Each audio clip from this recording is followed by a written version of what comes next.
भगवत गीता श्लोक क्लास में आज का श्लोक है 11वें अध्याय का तीसरा श्लोक, अध्याय 11 का श्लोक नंबर 13, 11वें अध्याय का 13वां श्लोक, अध्याय 11 का श्लोक नंबर 13। श्लोक है तत्रैकस्थं जगत् कृत्स्नं प्रविभक्त मनेकधा अपश्य देवदेवस्य शरीरे पांडवस्तदा। श्लोक दोबारा।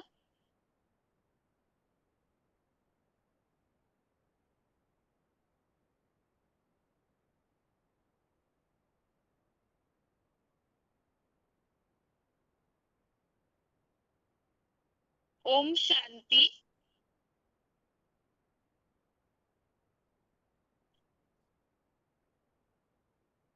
भगवत गीता श्लोक क्लास में आज का श्लोक है 11वें अध्याय का 13वां श्लोक, अध्याय 11 का श्लोक नंबर 13। श्लोक है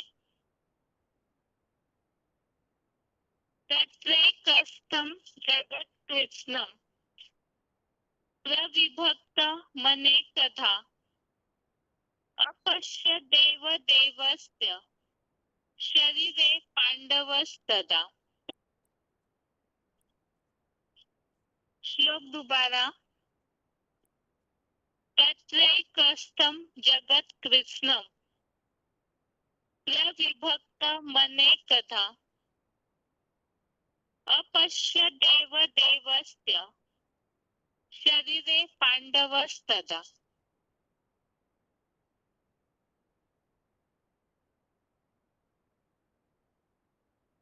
श्लोक का संधि विच्छेद है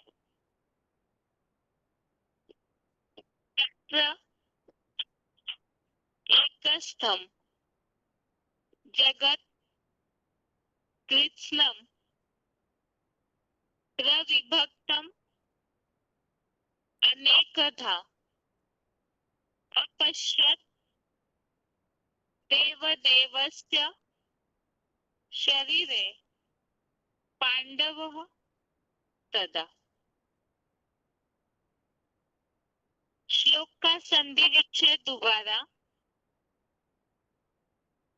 तत्र एकस्थं जगत् कृत्स्नं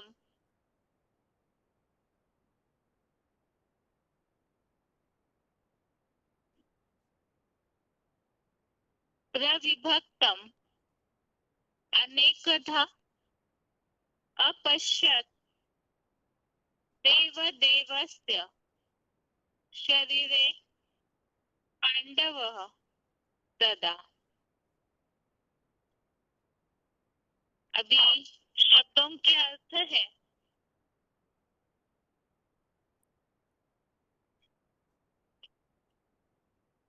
तदा अर्थात तब, पांडवः अर्थात पंडापुत्र पांडव ने, देवदेवस्य अर्थात देवाधिदेव के, तत्र अर्थात उस,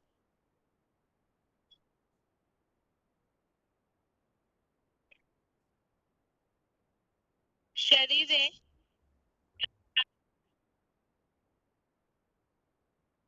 शरीरे अर्थात शरीर में, अनेकधा अर्थात अनेक रूपों में, प्रविभक्तम अर्थात बटे हुए, कृत्स्नम अर्थात संपूर्ण, जगत अर्थात जगत को, एक स्तंभ अर्थात एक में, स्थित अपश्यत अर्थात देखा।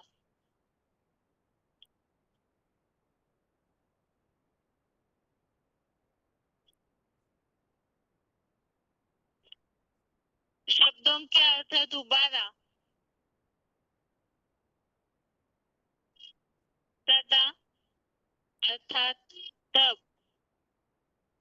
पांडवः अर्थात पंडपुत्र पांडव ने, देव देवस्य अर्थात देवाधिदेव के, तत्र अर्थात उस, शरीरे अर्थात शरीर में, अनेकधा अर्थात अनेक रूपों के, प्रविभक्तम अर्थात बटे हुए, कृत्स्नम अर्थात संपूर्ण, जगत अर्थात जगत को, एकस्तम अर्थात एक में स्थित, अपश्यत अर्थात देखा।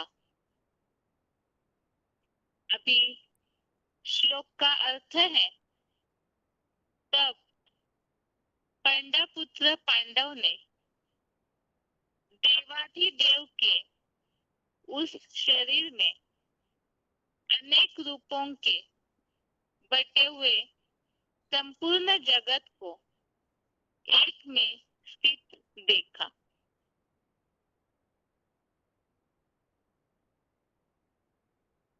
तो जैसे कि हम विराट रूप का वर्णन समझ रहे हैं पिछले कुछ श्लोकों से, अर्जुन के कहने पर भगवान अर्जुन को परम ऐश्वर्यवान ऐसा विभूति रूप दिखाने लगे, जो कि ज्ञान नेत्र से ये विश्व रूप या विराट रूप देखने की बात भगवान ने अर्जुन को बताई कि उस दिव्य नेत्र से ही भगवान का वो विराट रूप देख सकते हैं। उसमें विराट रूप दर्शन में अर्जुन को अनेक मुख, अनेक नेत्र वाले, अनेक दिव्य गुणों के आभूषण वाला ऐसा पंचानन परम ब्रह्म का, जो दिव्य गुणों से सुगंध से लिंपायमान अनेक मालाएं, जैसे रुद्रमाला, विजय माला का धारण किए हुए कंचन काया रूपी वस्त्र के धारण करता, ऐसे पंचानन परम ब्रह्म के विराट रूप को देखा। और वो ऐसा रूप है जिसमें हजारों सूर्यों की कांति, अर्थात वास्तव में जब ये संपन्न रूप बन जाएगा पंचानन परम ब्रह्म का, तो इस तरह से ज्ञान की तीखी रोशनी उनमें समाई हुई होगी। तो इसी बात के लिए आगे इस विराट रूप दर्शन में आज के श्लोक में बताया कि पंडापुत्र पांडव अर्थात अर्जुन ने देवाधिदेव के, देव देवस्य अर्थात देवाधिदेव के उस शरीर में अनेक रूपों में बटे हुए संपूर्ण जगत को एक में स्थित देखा, अर्थात सारे विश्व को एक ही उस शरीर में ही स्थित देखा। इसी संबंधित क्लैरिफिकेशन वाले अर्थ में और समझाने दी हुई है।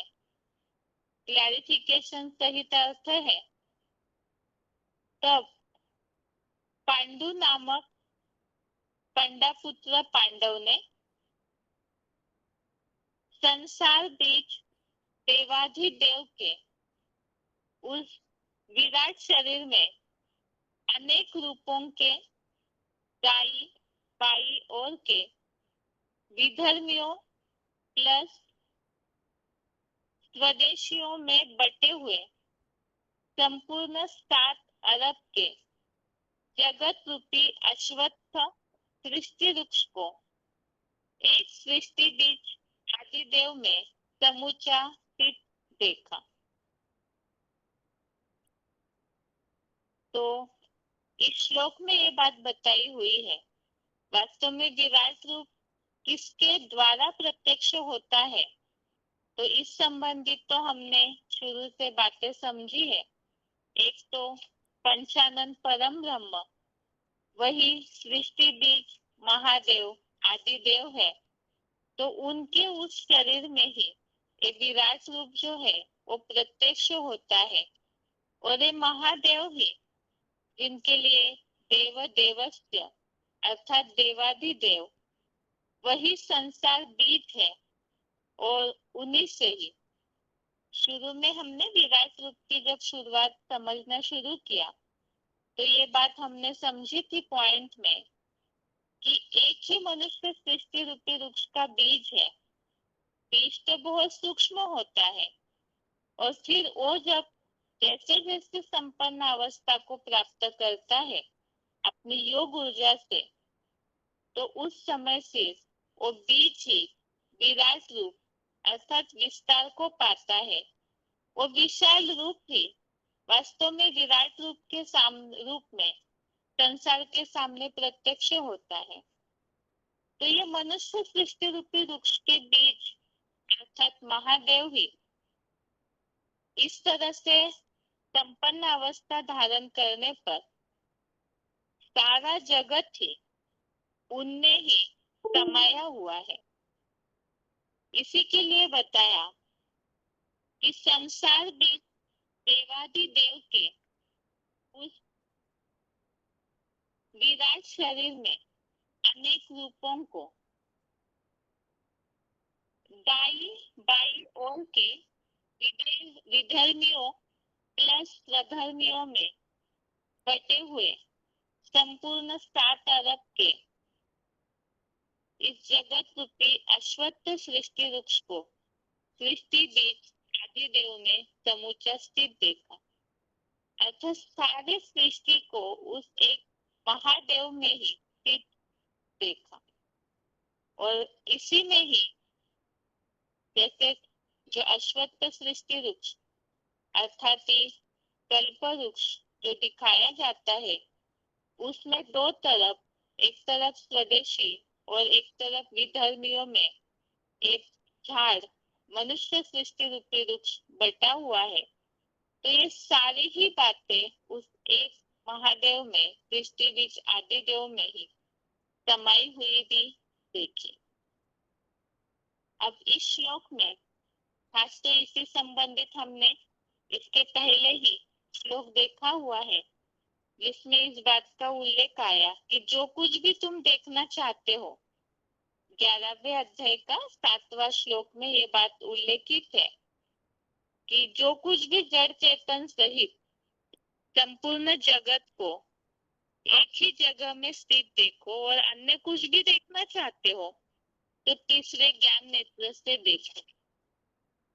तो इस तरह से भगवान ने अर्जुन को एक ही बीज में, वास्तव में वो बीज ही विराट रूप धारण करता है और उसी में ही सारे संसार को देखो ऐसे बताया हुआ। तो बीज में वृक्ष समाया हुआ है। इसी प्रसंग में विराट रूप की बात भी यहाँ बताई हुई है। तो जैसे 11वें अध्याय के 7वें श्लोक में यह उल्लेख आया हुआ है, इसी तरह से इसी श्लोक से मिलता जुलता उल्लेख और भी श्लोकों में है। तो रेफरेंस श्लोक के तौर पर उन श्लोकों को देखते हैं। इसमें पहला श्लोक तो हमने समझा, 11वें अध्याय के 7वें श्लोक में इस बात का उल्लेख है कि जो कुछ भी देखना चाहते हो जड़ चेतन सहित इस वट वृक्ष में, वट वृक्ष अश्वत्थ वृक्ष इसी का चैतन्य स्वरूप महादेव जो मनुष्य सृष्टि के बीच है, तो उनमें ही जड़ चेतन सहित सब कुछ समाया हुआ है।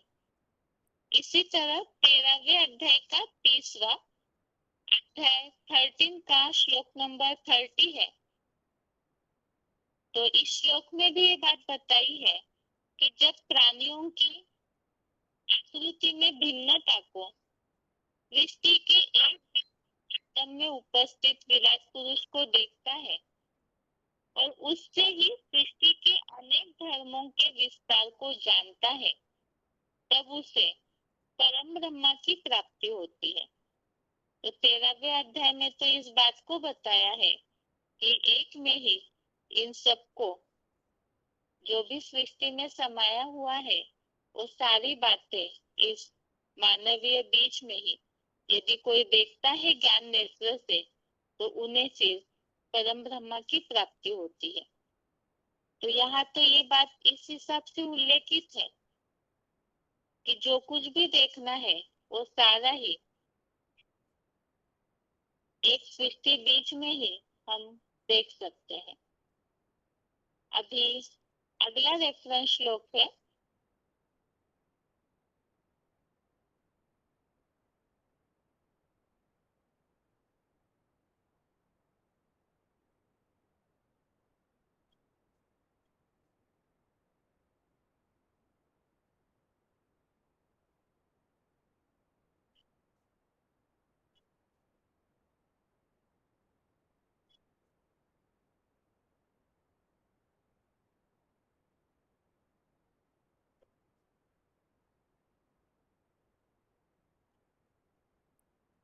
9वें अध्याय का चौथा अध्याय 9 का श्लोक नंबर 4। इस श्लोक में भी इस बात का उल्लेख आया है कि उस अव्यक्त मूर्ति से ही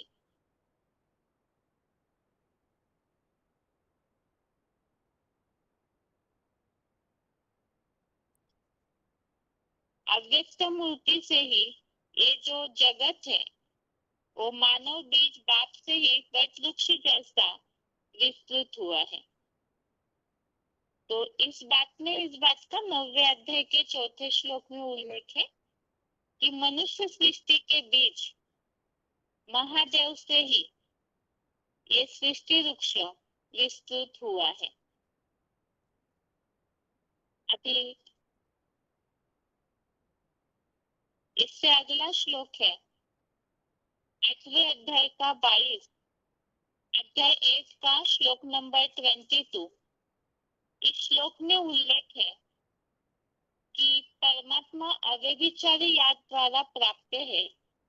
तो उनकी प्राप्ति की बात के लिए इस श्लोक में बताया है जिस जगत पिता में सृष्टि से रुद्राक्ष गण प्राणी स्थित है और जिस सृष्टि वृक्ष के बीच मानवीय बाप से ये सारा सृष्टि वृक्ष विस्तृत हुआ है। तो बीज से ही ये सारा सृष्टि वृक्ष विस्तृत हुआ है, इस बात का उल्लेख इस श्लोक में भी आया हुआ है, जो हमने पहले श्लोक में ही समझा कि वास्तव में जो आज का श्लोक है उसमें यही बात बताई है। विराट रूप तभी प्रत्यक्ष होता है जब उस बीज से वो बीज जब संपन्न अवस्था को पाता है तो सारी सृष्टि उनमें तो समाई हुई है और वही फिर देखने वालों को वो विराट रूप के रूप में, विराट पुरुष के रूप में वो सारी सृष्टि दिखने में आती है। अभी अगला श्लोक है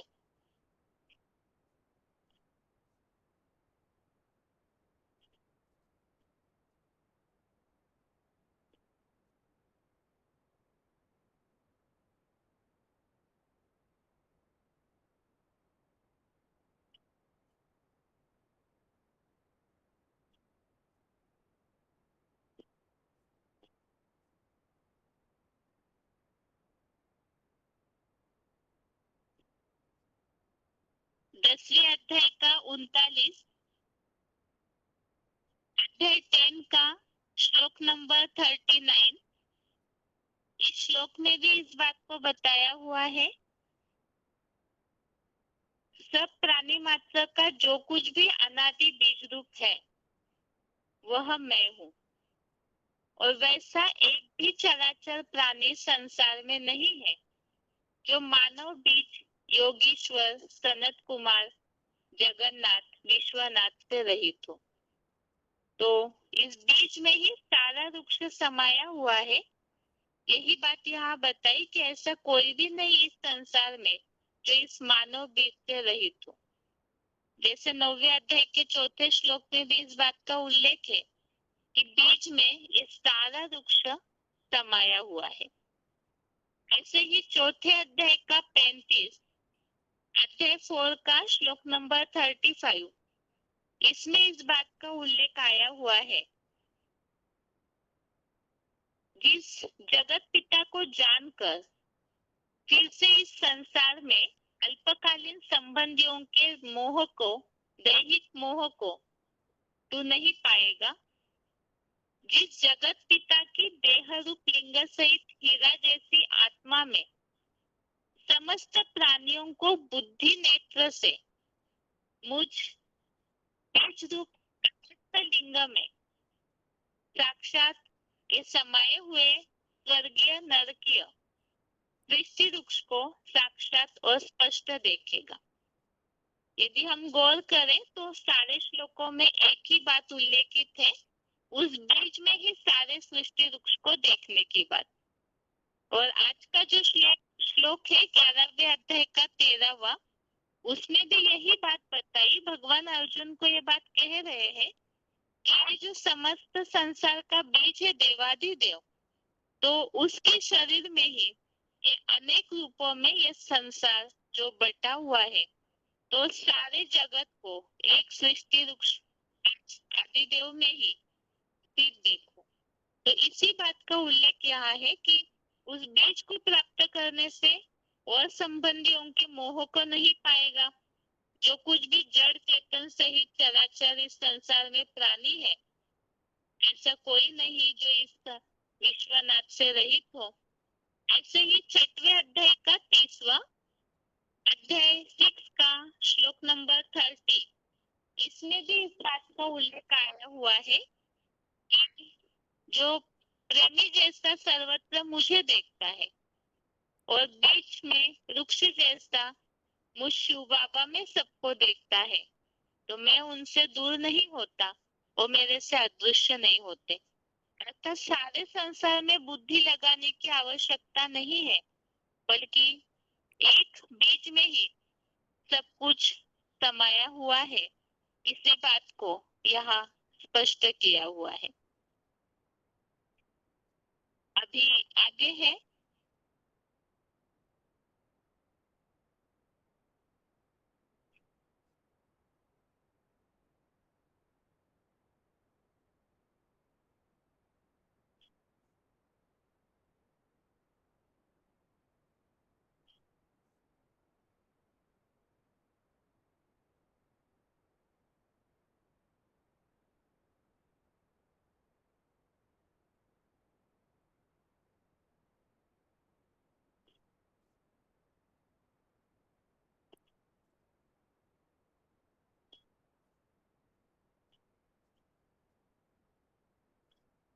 ये श्लोक संबंधित बातों को हमने समझा। भी श्लोक का उच्चारण सुनते हैं, उसके बाद पॉइंट्स। त्रैकस्थं जगत्कृत्स्नं प्रविभक्तं अनेकधा अपश्यद्देव देवस्य शरीरे पाण्डवस्तदा। तब पांडु नामक पंडापुत्र पांडव ने संसार बीज देवाधिदेव के उस विराट शरीर में अनेक रूपों के दाईं बाईं ओर के विधर्मियों प्लस स्वदेशियों में बटे हुए संपूर्ण 7 अरब के जगत रूपी अश्वत्थ सृष्टि वृक्ष को एक चैतन्य बीज आदिदेव में समूचा स्थित देखा।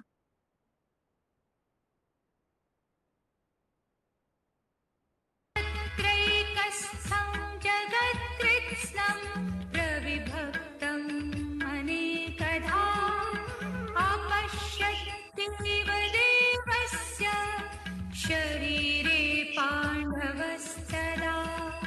तब पांडु नामक पंडापुत्र पांडव ने संसार बीज देवाधिदेव के उस विराट शरीर में अनेक रूपों के दाईं बाईं ओर के विधर्मियों प्लस स्वदेशियों में बटे हुए संपूर्ण 7 अरब के जगत रूपी अश्वत्थ सृष्टि वृक्ष को एक चैतन्य बीज आदिदेव में समूचा स्थित देखा।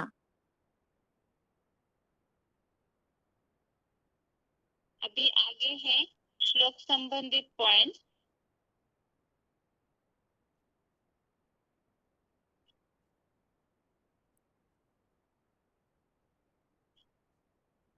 VCD number 299, VCD number 299, 15 minute 15 minutes के बाद से लिया हुआ पॉइंट है संसार बीज देवाधिदेव।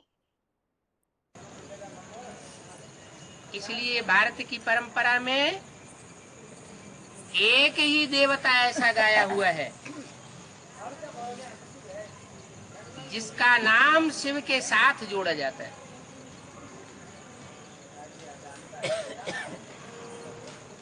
नाम भी रख देते हैं, शिव नारायण, शंकर नारायण, शिव शंकर। तो वो शिव जिसकी बिंदी का ही नाम शिव है, जो बिंदु कभी जो जन्म मरण के चक्र में नहीं आता है, वो इस सृष्टि पर जब आता है तो जिस पहले व्यक्ति में प्रवेश करता है वो इस मनुष्य सृष्टि का बीज अर्थात पिता होता है। सारी मनुष्य सृष्टि का पिता माने 500-700 करोड़ की जो भी प्रजा है सब का पिता, प्रजापिता। उस प्रजापिता में प्रवेश करके वो उसको बड़े से बड़ा देवता बनाता है।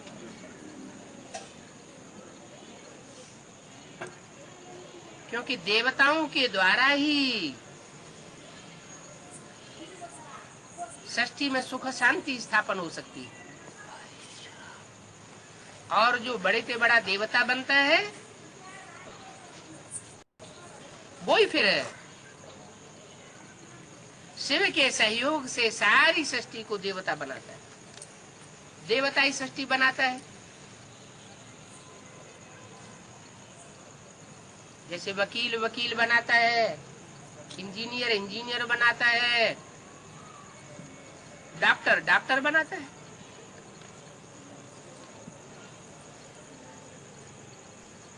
शिव भी ऐसे तन में आकर के उसे पहले बड़े से बड़ा देवता बनाता है, जिसे कहते हैं Mahadev.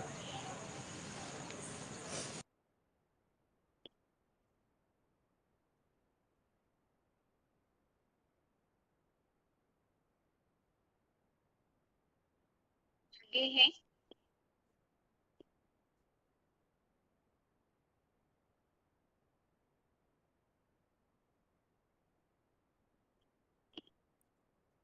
VCD number 573, VCD number 2373, 1 घंटा 16 मिनट 1 आवर 16 मिनट्स के बाद वो पॉइंट है 7 अलग का जगत रूपी अश्वत्थ सृष्टि वृक्ष। तो इस मनुष्य सृष्टि में जो भी मनुष्य रूप में आत्माएं हैं 500-700 करोड़, उन सबका जो बाप है, मनुष्य सृष्टि का बाप बीज, गीता में बताया ना, ये मनुष्य सृष्टि एक वृक्ष के समान, नाम दिया अश्वत्थ वृक्ष। क्या क्या नाम दिया? अश्वत्थ वृक्ष। अश्व माने घोड़ा, थ माने स्थिर रहने वाला। कैसा वृक्ष? जो मन रूपी घोड़ा जहां स्थिर किया गया, मन स्थिर रहने वाला है या लगातार चलायमान है? चलायमान। तो चलायमान मन जो है उसके द्वारा नई सृष्टि नहीं बन सकती। क्या? नई दुनिया, स्वर्ग की स्थापना नहीं हो सकती। स्वर्ग की स्थापना तब ही हो सकती है जब स्व की स्थिति में स्थित हुआ जाए। स्व माने आत्मा। तो आत्मा में जो मन बुद्धि है, उसमें जो मन है बहुत चलायमान,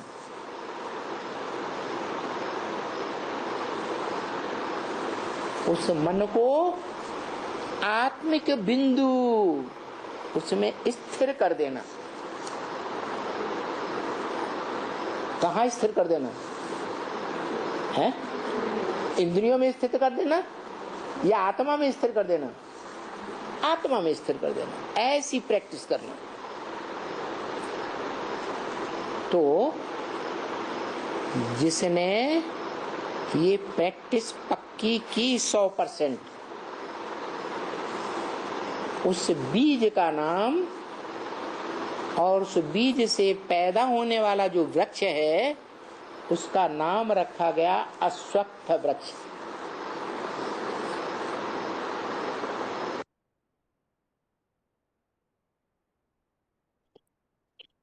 अगला पॉइंट है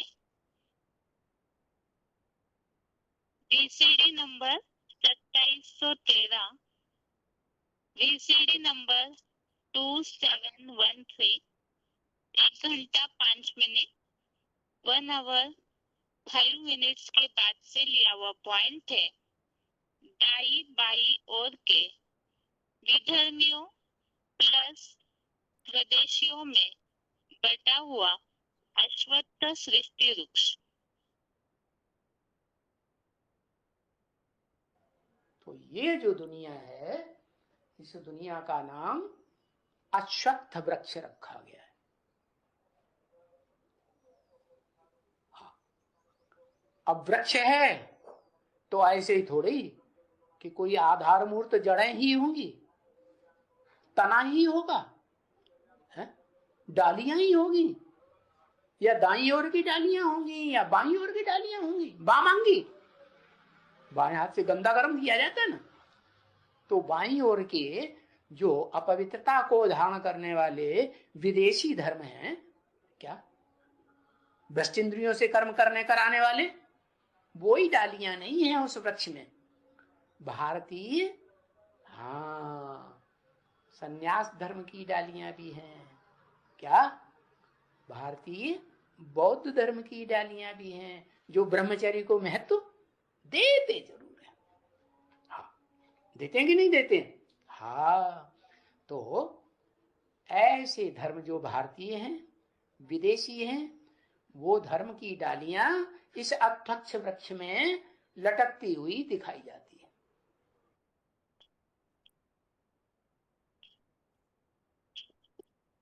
अगला पॉइंट है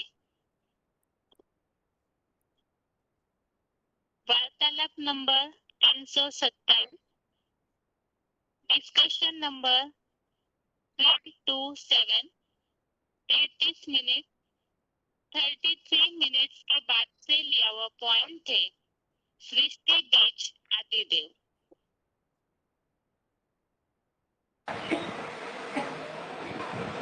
मनुष्य शक्ति साकार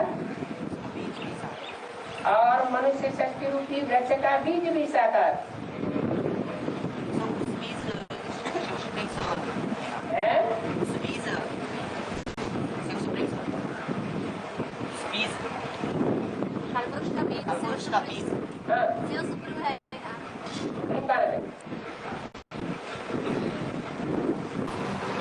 कल्प वृक्ष जो मनुष्य षष्टि रूपी कल्प वृक्ष है उसका बीज है, या आत्माओं का जो वृक्ष है उसका बीज है? मनुष्य षष्टि का बीज है। अगर वृक्ष साकार होगा तो बीज भी साकार होगा, और अगर आत्माओं का जो वृक्ष है वो निराकार है तो उसका बीज भी निराकार होगा। वो है शिव और वो है आदम, एडम या Prajapita.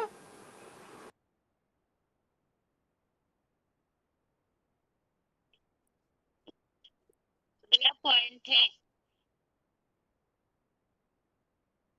VCD number 2403, VCD number 2403, 45 minute 43 minute का लिया हुआ पॉइंट है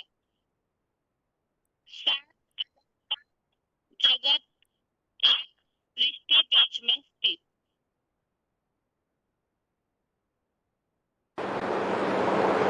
ये सारी मनुष्य सृष्टि रूपी वृक्ष के जो हैं, चाहे पहला पत्ता हो और चाहे 500-700 करोड़ पत्ते हो, उनका मूल जनक कौन है, मूल बाप कौन है? कहेंगे मनुष्य सृष्टि का कोई बाप है जहां से ये मनुष्य सृष्टि रूपी पत्ते निकलते हैं?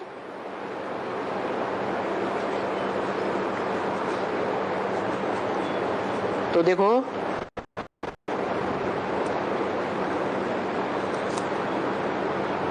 बाप एक है और उसका छोटा या बड़ा परिवार होता है, उस परिवार में रचनाएं अनेक हैं, बच्चे अनेक हैं। रचयिता एक है। तो जो रचयिता एक है, उस एक रचयिता से ही, एक बाप से ही सारी सृष्टि का जन्म होना चाहिए या नहीं होना चाहिए? तब ही कहा जाएगा वसुधैव कुटुंबकम। सृष्टि का आदिकाल में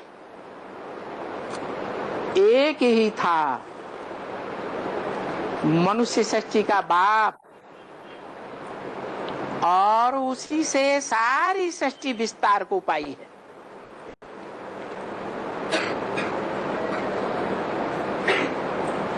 इसलिए कहते हैं शास्त्रों में, आत्मा सो परमात्मा,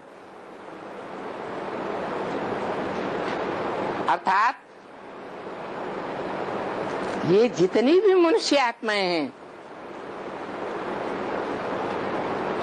या इस सृष्टि पर पशु पक्षी पतंगे कीटाणु आदि जो भी आत्माएं हैं, है तो साकार ना, साकार शरीरधारी तो है ना। वो सारा जड़ जंगम संसार ही एक बीज से निकलता है।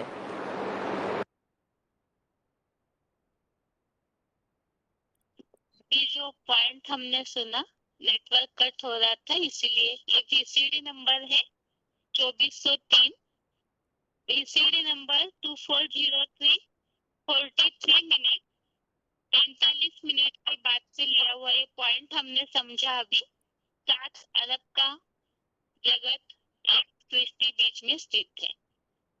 तो इस श्लोक संबंधित पॉइंट्स हमने समझे। खास तो विराट रूप जो है वो भक्ति मार्ग में जैसे समझा जाता है कि अलग से कोई ऐसी 1000 भुजाएं होगी, अलग से कोई ऐसे मुख, अनेक नेत्र होंगे, तो वो बात नहीं है। बल्कि जो मनुष्य सृष्टि रूपी वृक्ष का बीज है महादेव, जिनसे ये सारा संसार विस्तार को पाता है, तो उन्हीं में ही जब वो संपन्न अवस्था को जैसे जैसे पहुंचता है, तो उस बीज में ही ये सारा संसार समाया हुआ है। और किस तरह से, तो सबसे प्रथम तो अश्वत्थ सृष्टि वृक्ष का बीज कैसे बनता है? तो पहले अपने मन रूपी घोड़े को स्थिर करते हैं। जो अव्यक्त मूर्तिना के श्लोक में भी हमने इस बात को समझा है कि ऐसी बीज वृक्ष जो आत्मा बना लेती है, और उस आधार से फिर उस बीज में ही ये सारा संसार समाया हुआ है। और वो बीज ही आदम, एडम, आदिदेव, महादेव है। ये तो आज के 11वें अध्याय के 13वें श्लोक संबंधित बातें हमने समझी, जो भगवान ने अर्जुन से कहा है कि इस विराट शरीर में ही सब प्रकार के जो भी स्वदेशी और विधर्मियों को सब कुछ, एक संपूर्ण जगत को एक ही जगह पे स्थित देखो। ये तो आज के श्लोक का अर्थ हुआ। अभी रिवीजन है। और रिवीजन के लिए श्लोक नंबर है 9वें अध्याय का 6वां, अध्याय 9 का श्लोक नंबर 6।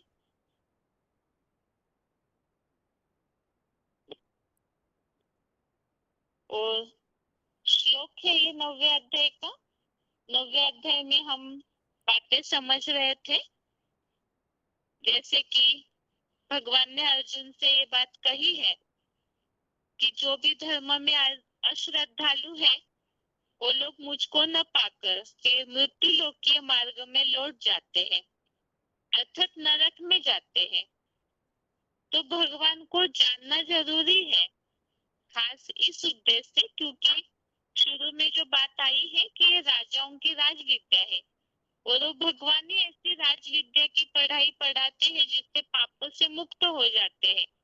और यदि नहीं पढ़ाई, ऐसी पढ़ाई न पढ़ी, भगवान के यथार्थ स्वरूप को न जाना, तो नरक लोक में वापस जाएंगे। इसीलिए भगवान ने अर्जुन को उनके स्वरूप की यथार्थ पहचान देना शुरू किया। तो वो यथार्थता क्या है जो बताई है 9वें अध्याय के 4थे श्लोक में कि व्यक्त मूर्ति नाम। साकार मूर्ति तो है, लेकिन स्थिति उनकी ऐसी अव्यक्त निराकारी स्टेज है। इस अव्यक्त मूर्ति ना के द्वारा, ऐसी स्थिति के द्वारा ही इस सारा जगत विस्तार को पाया है। और इसमें खास बात बताई, सारा संसार उस बीज से निकलता है, लेकिन फिर भी भगवान उस सारे वृक्ष में व्यापी नहीं है, बल्कि सारा मनुष्य सृष्टि रूपी वृक्ष उस बीज में समाया हुआ है।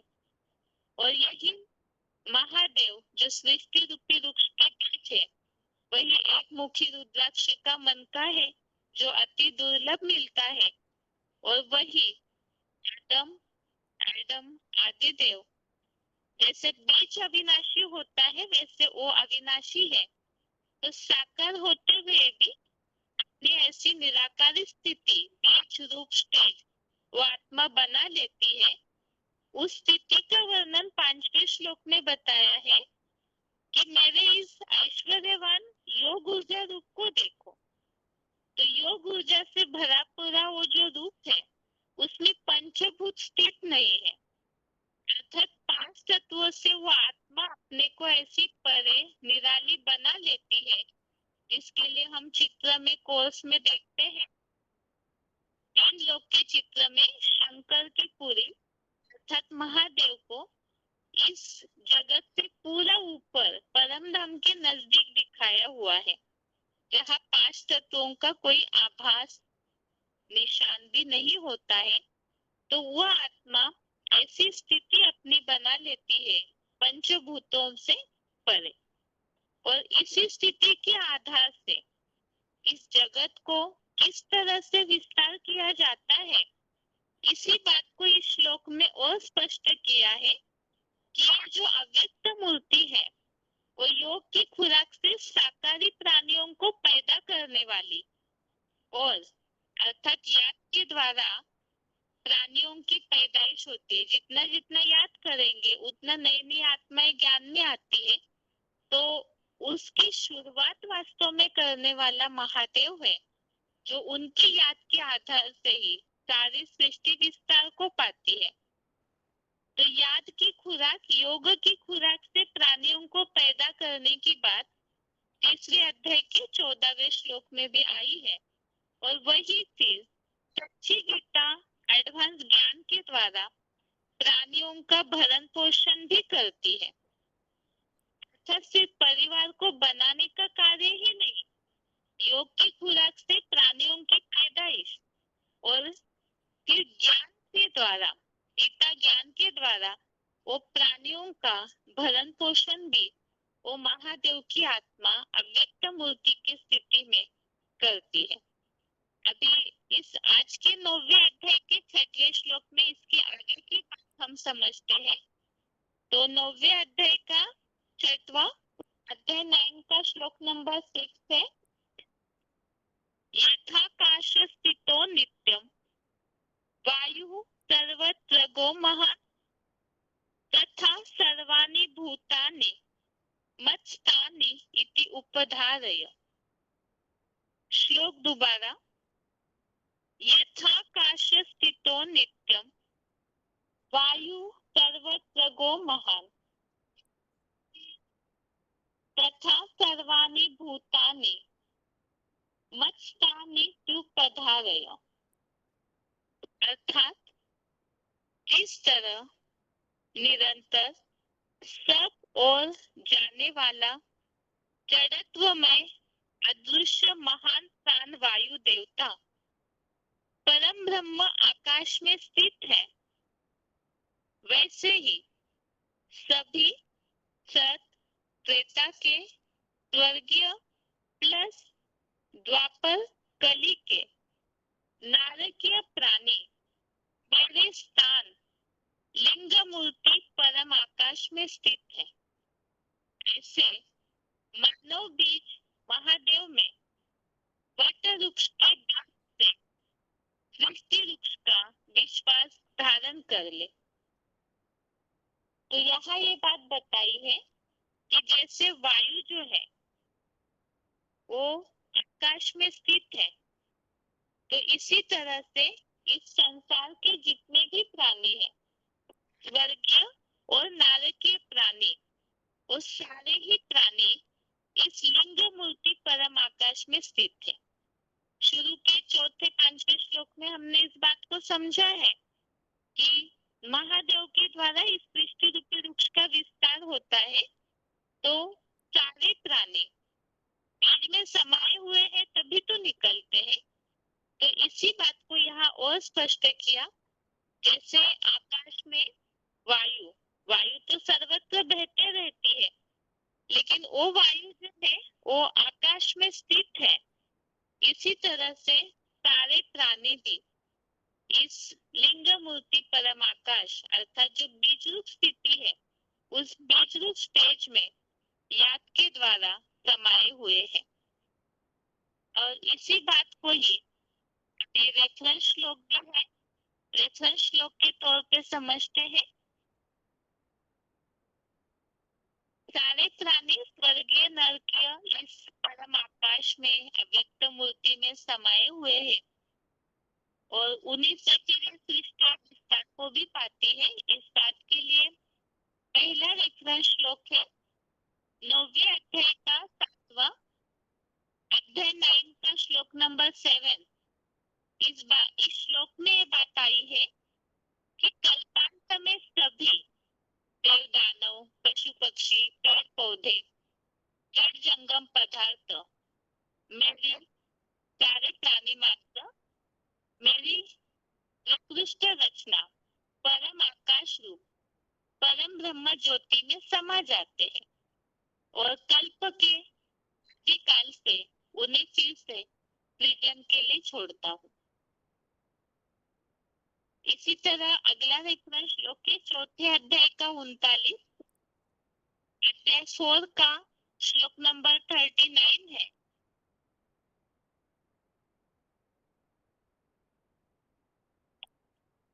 यहाँ पर इस बात का उल्लेख है कि जो श्रद्धावान प्रयत्नशील है वो संपूर्ण इंद्रिय दमनशील ज्ञान लेते हैं और ज्ञान पाकर शीघ्र ही परम धाम की शांति को पाते हैं।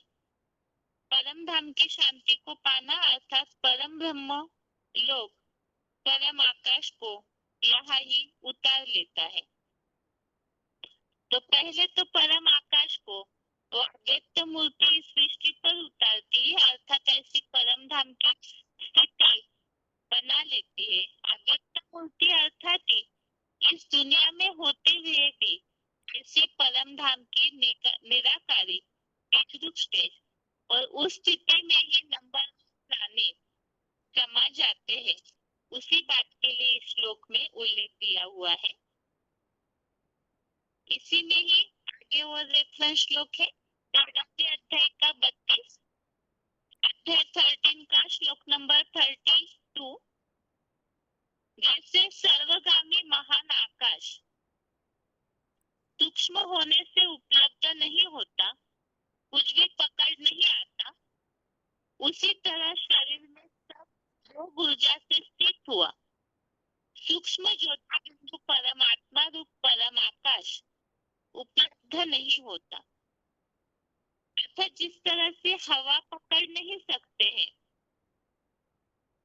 ये जो सर्वगामी महान आकाश है और सूक्ष्म होने से उपलब्ध नहीं होता, इसी तरह से यहाँ वो ऐसी ऊंची स्थिति बना देती है वो आत्मा कि देह भान में रहने से उनकी उस स्थिति को जान नहीं पाते। तो यहाँ तो हम समझ ही रहे हैं कि इन बातों को समझने की बात है। बुद्धि रूपी तीसरे नेत्र से ज्ञान के द्वारा इन बातों को समझने की बात है। तो अभी इस श्लोक संबंधित पॉइंट सुनते हैं।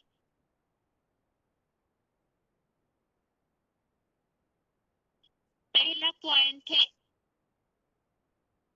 VCD number 3312, VCD number 3312 22 minute 22 minutes के बाद से लिया हुआ पॉइंट है।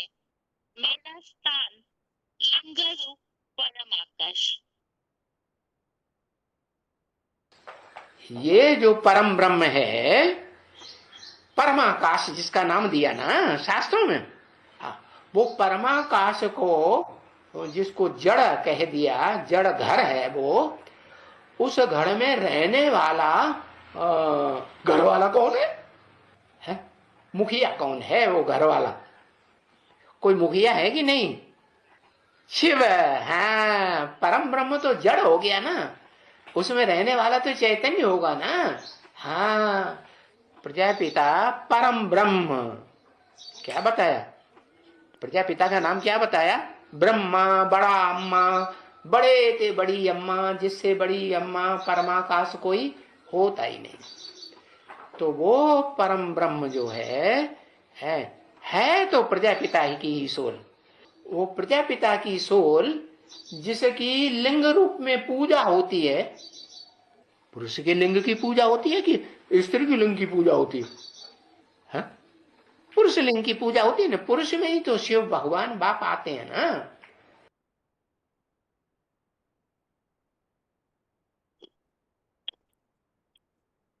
अगला पॉइंट है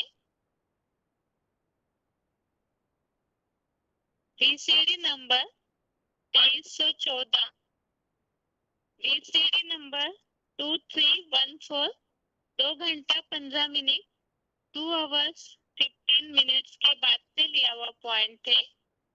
सत्प्रेता के स्वर्गीय प्लस द्वापर कलयुग के नारकीय प्राणी लिंग मूर्ति में स्थित है। मानव बीज महादेव से ही सृष्टि वृक्ष का विश्वास धारण कर ले।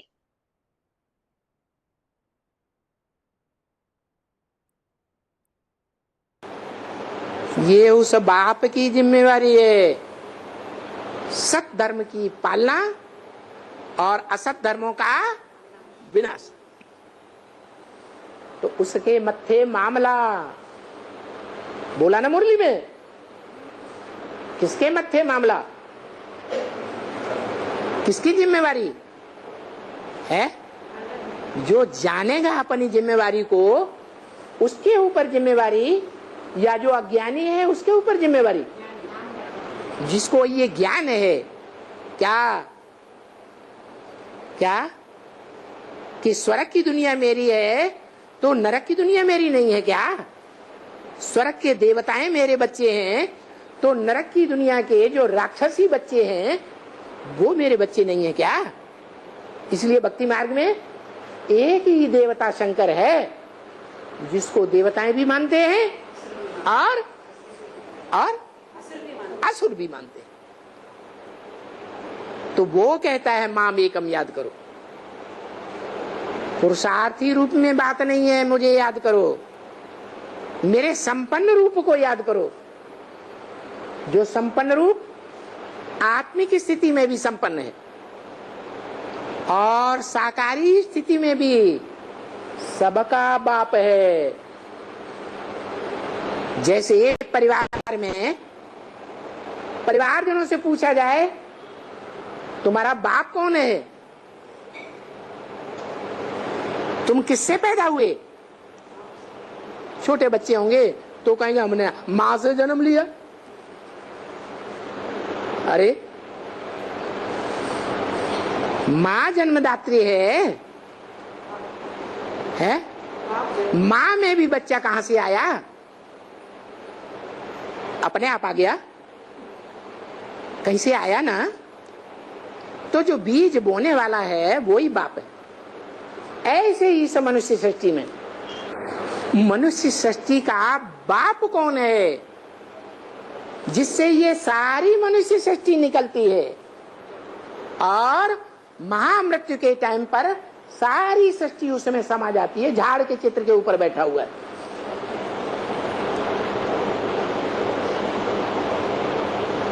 सभी मनुष्य आत्माएं अपने पंच तत्वों के शरीर को, विनाशी शरीर को, पंच तत्वों को छोड़ करके उसी लिंग रूप में समा जाती हैं।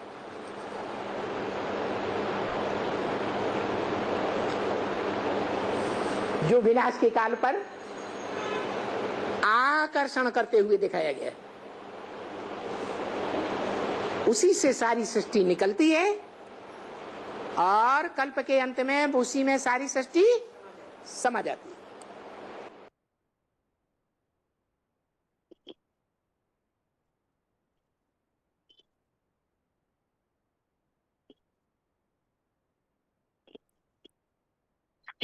ये तो हमने श्लोक संबंधित पॉइंट समझे।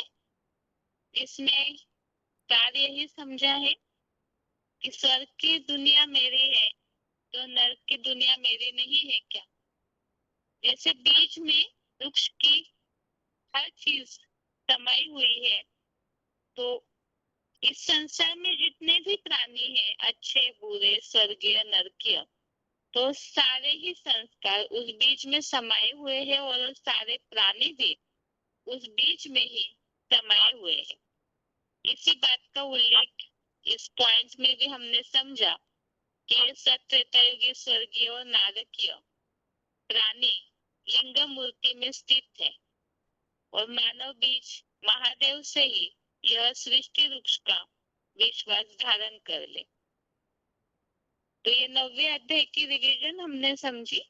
अभी आज का श्लोक एक बार फिर से देखते हैं। आज का श्लोक है तत्रैकस्थं जगत् कृत्स्नम्।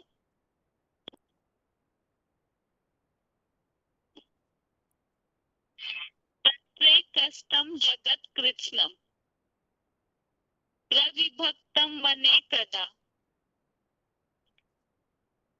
अपश्यद् देवस्य शरीरे पांडवस्तदा।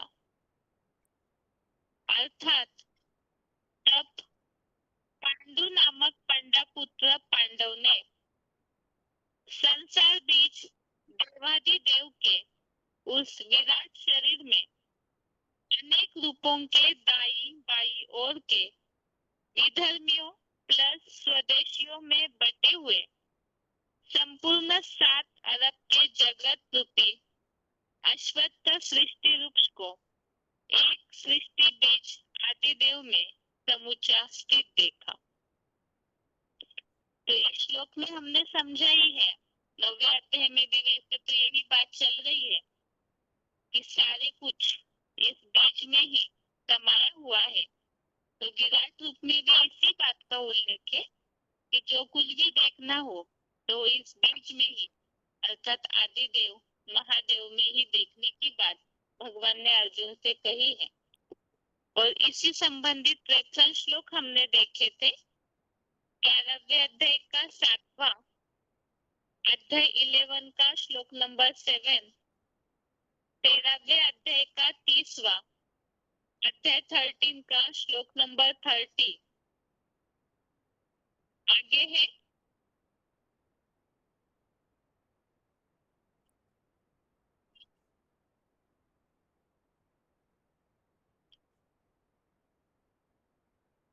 नौवें अध्याय का 4था, अध्याय 9 का श्लोक नंबर 4,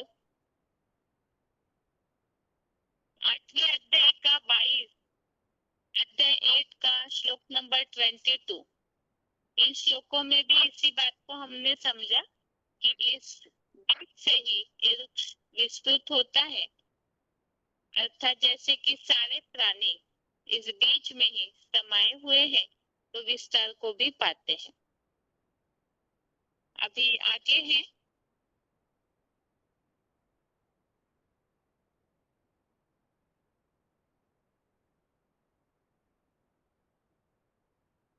10वें अध्याय का 39 अध्याय 3 का श्लोक नंबर 39, चौथे अध्याय का 35, अध्याय 4 का श्लोक नंबर 35 और छठवें अध्याय का 30, अध्याय 6 का श्लोक नंबर 30। तो इन सारे श्लोकों में भी बात यही है, उस बीज में ही सब कुछ समाया हुआ है, इसलिए उस बीज में ही देखना है। जो बताए कि उस बीज को देखेंगे तो संबंधियों से मोह नष्ट हो जाएगा। उस बीज को देखने से ही जो कुछ भी देखना है वो सब उस बीज में ही देखो, तो वो फिर भगवान से अदृश्य नहीं होता है। और ऐसा कोई भी नहीं जो इस बीज से रहित हो। तो सारी बातों को इसी बात श्लोक में बताया हुआ है। इस तरह से आज की क्लास में हमने 11वें अध्याय के 13वें श्लोक में विराट रूप का वर्णन समझा और 9वें अध्याय के 6वें श्लोक में भी इसी बात को समझा है अलग प्रसंग में कि सब कुछ ही उस बीज में समाया हुआ है। तो आज के लिए ये दोनों श्लोक, आज का श्लोक और रिवीजन के श्लोक के साथ आज का क्लास यहाँ पूरा होता है। ओम शांति।